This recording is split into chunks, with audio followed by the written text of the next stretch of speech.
Your skin is losing what holds it together. Your joints ache in ways they did not 5 years ago. Your hair is thinning. And somewhere in a store right now, a bottle of collagen powder is waiting for you to spend $40 on it this month and $40 more the next. But there are 7 plants you can plant or propagate right now to support your body's natural tissue maintenance. Every one of them has been dismissed as a weed or thrown away as a scrap. And at the end of this video, you will see the one plant that does not just supply what your body needs, but actually gives the direct order for your cells to start rebuilding. You are watching Secrets Beneath Nature. Now, before we get to that 7th plant, you need to understand something about the 6 that come before it, because each one delivers a different piece of the same puzzle. Your body builds collagen every single day. It builds it in your skin. It builds it in your tendons. It builds it in the walls of your blood vessels and in the cushioning between your joints. But it cannot do this without raw materials. It needs vitamin C. It needs silica. It needs specific amino acids. Take away any one of those inputs and the production line slows down. Take away enough of them and it stops entirely. That is not opinion. That is how the human body works. And the 7 plants in this video supply every single one of those inputs. 6 of them deliver the raw materials. The 7th does something else entirely. We will get there. But first, let us start with the one most people already have growing somewhere nearby and still manage to get completely wrong. Most people think of kale as a summer crop. They think of it as a smoothie ingredient that peaked in popularity around 2015 and has been slowly sliding into irrelevance ever since. Both of those assumptions are wrong. Kale is not a summer crop. Kale is a winter crop. And the reason most people do not know this is because most people have never grown it themselves. They have only bought it in a plastic bag from a refrigerated shelf under fluorescent lights. That version of kale has nothing to do with what happens when this plant meets frost. If you sow kale seeds directly into the ground in July, by October you will have established plants with deep roots and broad leaves. By November, the first frosts arrive. And this is where the transformation happens. When the temperature drops below freezing, the kale plant converts starch into sugar inside its leaves. It does this to protect its own cells from ice damage. The sugar acts like antifreeze. The colder it gets, the more sugar the plant produces. The result is that post-frost kale is sweeter, more tender, and more flavorful than anything you have ever pulled out of a grocery bag. The plant is not suffering in the cold. The plant is engineering its own flavor as a survival mechanism. And here is the part that connects directly to what is happening inside your body. Kale contains more vitamin C per gram than an orange. Not slightly more, significantly more. And vitamin C is not just a general health supplement. It is the specific molecule your body requires to stabilize collagen fibers. Without vitamin C, the enzymes that build collagen cannot function. This is the mechanism behind scurvy. Sailors did not get scurvy because they lacked calories. They got scurvy because their bodies literally could not hold themselves together without vitamin C. The collagen in their gums dissolved. Their teeth fell out. Their skin broke open. Their joints failed, all because one single nutrient was missing. Kale delivers that nutrient fresh and free from November through March. You harvest it leaf by leaf. The plant keeps producing. One July sowing feeds a household through the entire cold season. A single packet of seeds costs less than a single bottle of vitamin C tablets. The packet produces food for months. The bottle is empty in 30 days and needs replacing, but kale at least gets some respect. People know its name. People have seen it on menus. The next plant gets nothing. No recognition, no respect, no place on any menu in the Western world. And you have pulled it out of your garden with your bare hands, probably last week. It is small.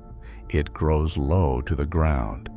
It has tiny white flowers shaped like little stars. It creeps along the edges of garden beds and sidewalk cracks and compost piles. You have seen it 1,000 times, and you have called it a weed every single time. You may have sprayed it with herbicide. You may have pulled it by the fistful and thrown it into a bin without a second thought. You have been doing this your entire gardening life. This plant is chickweed, and it has been growing food in your garden while you fought to remove it. Chickweed grows actively through fall and winter. It does not slow down when the temperature drops. It does not go dormant. It thrives in cold soil. It produces fresh edible leaves under conditions that kill nearly every other green in the garden. It will grow under a layer of snow. While your lettuce has long since bolted and your spinach has turned to mush, chickweed is quietly producing a winter salad without asking for permission or help. The leaves are mild, they are tender, they taste pleasant raw in a salad or added to a sandwich.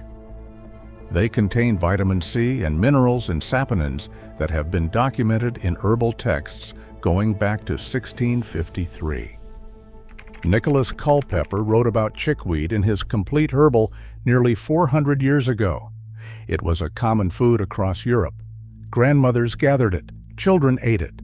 Then broadleaf herbicides arrived in the 20th century, and an entire generation learned to poison it on sight. In parts of Eastern Europe and across Asia, chickweed is still gathered as a green. The knowledge never disappeared everywhere. It only disappeared where the chemical lawn became the standard and anything uninvited was treated as an enemy. You do not even need to plant chickweed if it already grows in your yard. If it does not, scatter seeds on bare soil in July and walk away. It will naturalize. It will return every fall and winter without replanting. A permanent winter food source that costs nothing after the first scattering. And you have been ripping it out and replacing it with nothing. Now the next one is going to sting a little differently, because you have not been pulling this one out. You have been throwing it away every single meal at every single restaurant for your entire adult life. Picture the plate, any restaurant, any country in the Western world, grilled fish or a steak or a piece of chicken, and sitting right there on the edge of the plate, a sprig of curly parsley, green and fresh and completely ignored. The fork pushes it aside. The plate goes back to the kitchen. The parsley goes into the bin. Multiply that by every restaurant meal served tonight in every city across North America and Europe. Millions of sprigs of parsley. Thrown away. Every single day. Parsley contains 133 milligrams of vitamin C per 100 grams of fresh leaf. That is more than an orange. It is more than a lemon. It is more than most of the fruits people buy specifically for their vitamin C content. Parsley also delivers vitamin K, folate, and iron. This is not a decoration. This is one of the most nutrient-dense leaves in the Western diet. And Western diners have been trained to treat it as garbage. Parsley is a biennial. It survives frost. It does not stop producing in the cold. A pot of parsley on a winter windowsill will keep growing and keep delivering fresh leaves for months with minimal light and minimal attention. Sow it in July, and by fall it will be well established. It will carry through winter outdoors in mild climates or indoors in a pot anywhere else. The supplement aisle in your local pharmacy sells vitamin C in bottles and tablets and chewable gummies and effervescent powders. Every one of those products requires manufacturing. Everyone requires packaging and shipping and shelf space and marketing. Every one of those products costs money every month. One packet of parsley seeds costs less than any of them and produces vitamin C for an entire season. But nobody markets parsley. There is no profit in telling people to grow a garnish. Parsley was not suppressed. It was demoted, reduced from a food to a decoration. The nutrition was not hidden. It was made invisible by putting it directly in front of everyone and teaching them to ignore it. That is a different kind of forgetting, and it is the most effective kind. But if parsley was demoted, the next plant was erased entirely. The Victorian working class survived on it. Their children grew up eating it daily. Then it vanished from British culture within 2 generations, and almost nobody alive today remembers what it was. Walk through London in the 1860s. The streets around Covent Garden and Farringdon and the docks along the Thames. Among the flower sellers and the costers and the men selling hot chestnuts, you would have seen the Watercress girls. Young women and children carrying bundles of dark green watercress gathered fresh that morning from streams outside the city. They sold it by the bunch for a penny. Working-class families bought it because they could not afford anything else green. A watercress sandwich was 2 pieces of bread and a handful of leaves. That was the meal. That was the nutrition. And for millions of people across industrial Britain, that simple combination kept them alive.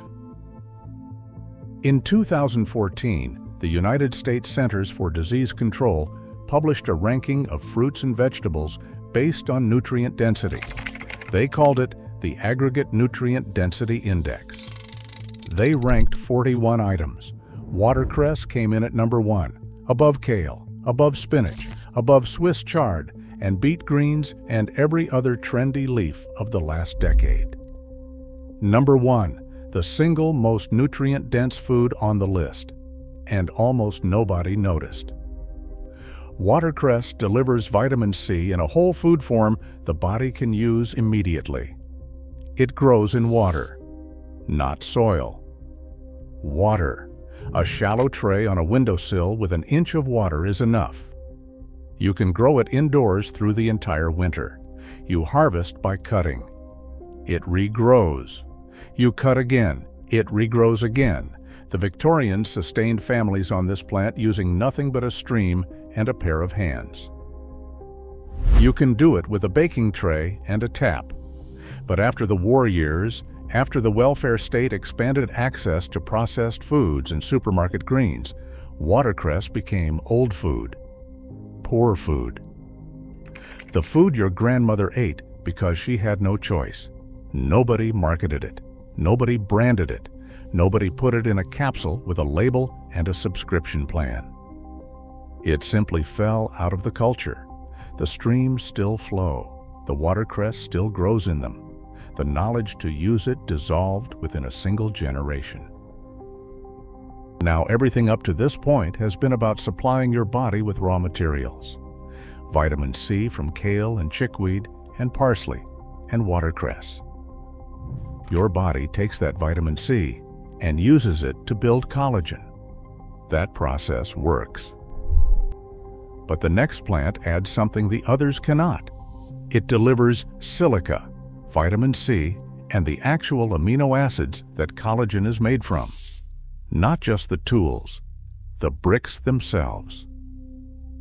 And you have been cutting it down with a strimmer every summer for as long as you can remember. You know the sting. Everyone knows the sting. You brush against it, and within seconds, your skin is burning. You have cursed this plant since childhood. You have worn gloves to pull it. You have sprayed it with poison. You have taken a strimmer to it every June. and watched it fall with grim satisfaction. Then it comes back. Every single year it comes back. Because stinging nettle is a perennial, and it does not care about your feelings. Nettle delivers 3 things at once, and this is what makes it different from anything else in this video so far. First, vitamin C. You already understand what that does.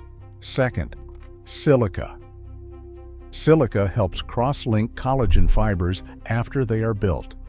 Think of collagen as rebar inside concrete. The rebar needs to be tied together to hold its strength. Silica does the tying. Without silica, collagen is weaker and breaks down faster. Nettle is one of the richest plant sources of silica available in temperate climates. Third, amino acids, specifically glycine and proline. These are not just any amino acids. These are the literal building blocks that collagen molecules are assembled from. Your body strings glycine and proline together in a repeating chain to form the collagen triple helix. Nettle supplies those building blocks directly. So nettle is giving your body the construction workers, the rebar ties, and the bricks all from one plant. Across Northern Europe, nettle soup was a spring tonic for centuries. In Scandinavia, in Ireland, in Scotland, families gathered young nettle shoots after the long winter and boiled them into soup. It was famine food. It was survival food. It fed people when nothing else would grow and nothing else was available. The knowledge was passed from mother to daughter for generations. Then supermarkets arrived and the nettles went back to being the enemy. You can grow nettle in a bucket. Dig a root clump from a patch you already have or know about. Put it in a large bucket with drainage holes and some ordinary soil. It will grow. It will produce leaves through summer and into fall. It will die back in winter, but the roots survive underground. In spring, it returns without any action from you. Harvest young shoots for fresh use. Dry older leaves for tea that you can drink through winter. The sting disappears completely when the leaves are dried or cooked. 5 plants so far. All of them supply what your body needs to rebuild collagen. Vitamin C, silica, amino acids, delivered fresh and free from plants you can grow yourself. But none of them have a story quite like the next one, because this plant was so critical to national survival that a government mobilized an entire generation of children to harvest it from hedgerows during a war. Britain, 1940. The German U-boat campaign has cut off shipping lanes across the Atlantic. Citrus fruits from Spain and North Africa can no longer reach British ports. Oranges and lemons disappear from shops. The country faces a public health crisis. Without vitamin C, the population will begin developing scurvy. Children, pregnant women, the elderly, all vulnerable. The Ministry of Food needs a solution, and it needs one that does not depend on a single ship getting through. The solution was already growing in every hedgerow in the country. Rose hips, the small red fruits that form on wild roses and dog roses after the flowers fade in autumn. They contain between 1,000 and 2,500 milligrams of vitamin C per 100 grams. That is roughly 40 times the concentration found in an orange. The richest plant source of vitamin C in the temperate world, and they were hanging unpicked on every country lane and field boundary and churchyard fence across Britain. The Ministry of Food issued a national appeal. Schoolchildren were organized into collection brigades. They gathered rose hips from hedgerows by the ton. Factories processed the hips into rose hip syrup. The government distributed the syrup to children and expectant mothers as a vitamin C supplement. It worked.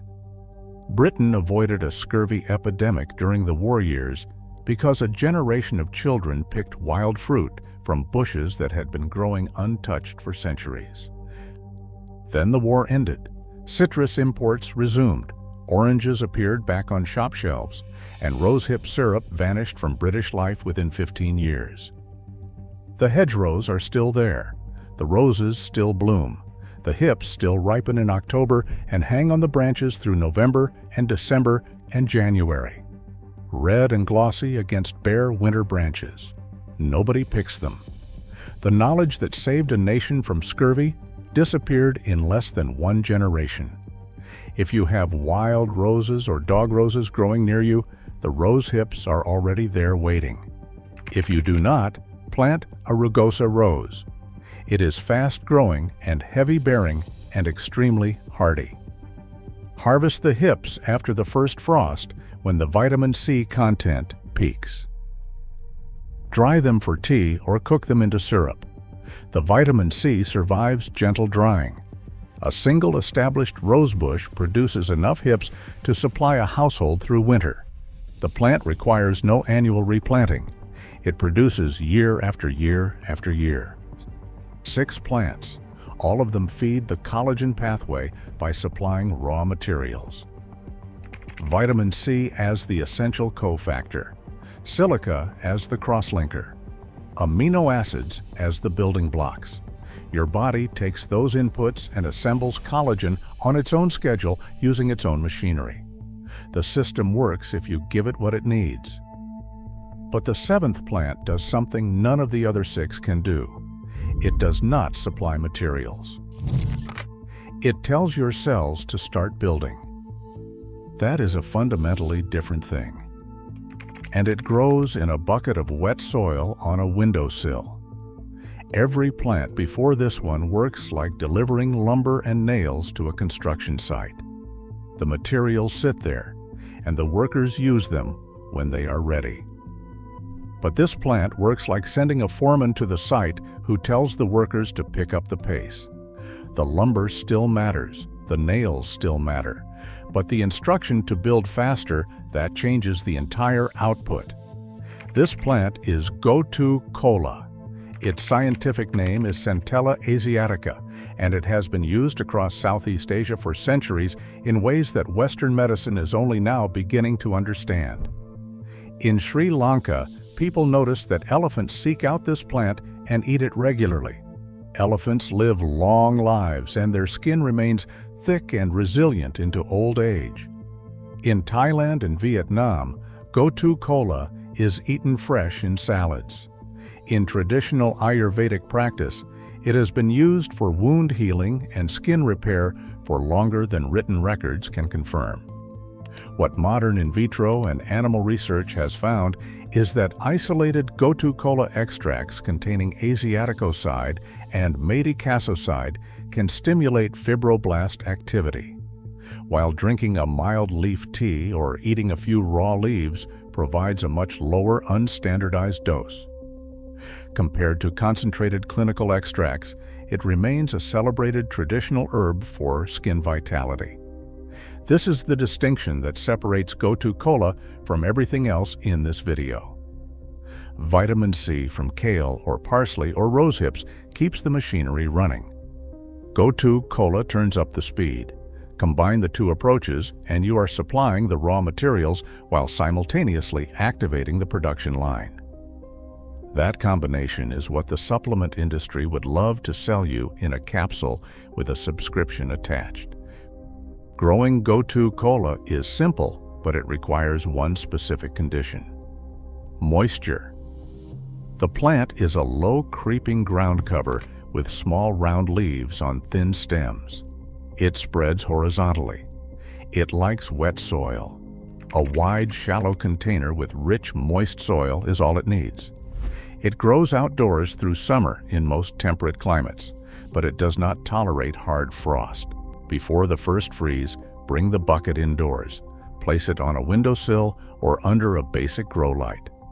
Keep the soil damp. The plant will continue producing fresh leaves through the entire winter. Plant cuttings or nursery starts in July. Let them establish outdoors through the warm months.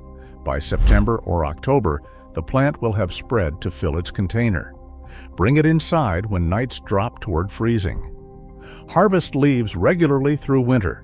eat them fresh in a salad, or steep them as tea. The compounds that signal collagen production are present in the living leaf. The global collagen supplement market is projected to exceed $20 billion. Creams, powders, capsules, injectable fillers, drinks with collagen peptides dissolved in flavored water. An entire industry built around one promise, that your body needs help rebuilding itself, and that help must come from a product with a barcode and a price tag and a monthly reorder. 7 plants, all of them dismissed, demoted, or erased from the culture. Kale that sweetens in the frost and nobody grows in winter. Chickweed ripped out of garden beds for decades. Parsley scraped off plates and thrown away by the billions of sprigs. Watercress that fed the Victorian poor and then vanished when poverty became unfashionable. Stinging nettle cut down every summer by people who never knew what they were destroying.